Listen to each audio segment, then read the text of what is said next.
Hey guys, it's Sam, and this is my spoiler-free review of The Queen of the Conquered by Kacen Callendar. This is the first book in an adult fantasy duology, and this is a Caribbean-inspired setting in which a Scandinavian-type country colonized this island nation years ago and set up a ruling class there that does rule all the different islands. Our main character of Sigourney Rose is from a free black family, and her family was brutally murdered by the ruling class of this island years ago. And so now she is back as part of that ruling class because that's what her family was a part of and why her family was killed. And she is trying to be named the next regent because the current regent is stepping down and is going to hand off his position to someone else. So she is going to this island where they all gather once a year during the storm season to kind of compete. They're not competing, but they do all try to murder each other while they're there, unofficially.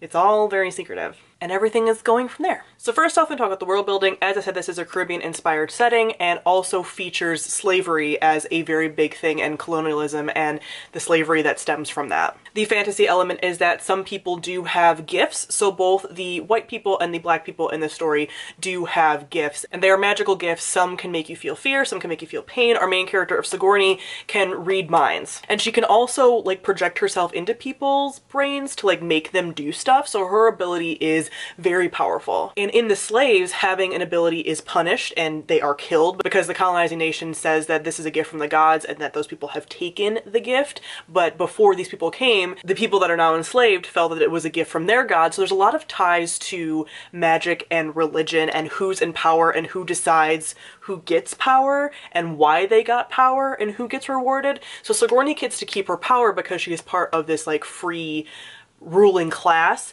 but all of the people that are also in that ruling class don't want her to have powers and hate her for having powers, and everyone that she has as slaves, because Sigourney does also have black slaves herself, they all hate her for being in this powerful place, but also being able to read their minds, and she does read like everyone's minds around her. So that's an interesting world building element as well, because this is a first person narrative, but because she gets to read everyone's minds, she also gets to hear everyone's thoughts and perspectives as well. So it's first person that kind of feels third person because she gets so many different perspectives that you get as the reader. So next, let me talk about our characters. Like I said, Sigourney is an interesting character because she does have black slaves herself, and she is in this very interesting position that allows the book to touch on a lot of themes because she is looked down on from all of the white ruling class people, all of them, in their various different ways.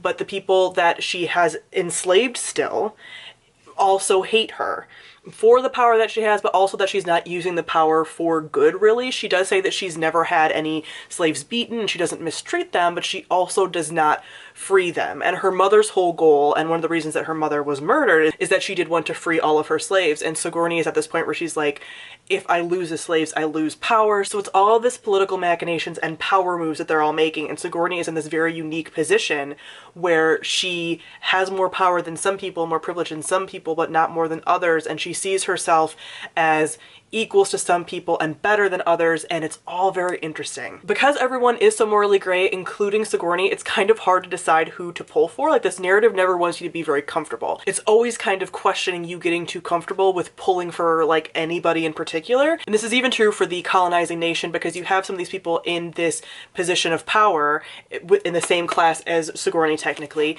and a couple of them don't outright hate her. Most of them outright hate her, but not all of them do. But this narrative has a really good, interesting way of making it so that those people aren't necessarily forgiven either. For example, there's one character that doesn't really hate her or doesn't have any malicious intent towards her, but does view her as like an animal that she'd befriend, like a dog or a goat. The narrative says that she's still looking down on her as this thing that's like, oh, you're cute, but I don't view you as my equal. And there's another character who is also very intelligent that you kind of do like pull for too a bit that's part of this ruling class, and she is similar where she's like, I view us as equals, but because she's still from that island area and was raised in this area where she is told to look down on people with darker skin than her, she still has this like background, but you're not equal to me, really. So all of these characters are not quite like forgiven, or just there's not one like white savior character or character that's like, well, they're not like anybody else. It recognizes that power and privilege and racism is so prevalent, and that even if people aren't trying to be malicious, they can still be harmful and their beliefs can still be harmful and hurtful, and how that impacts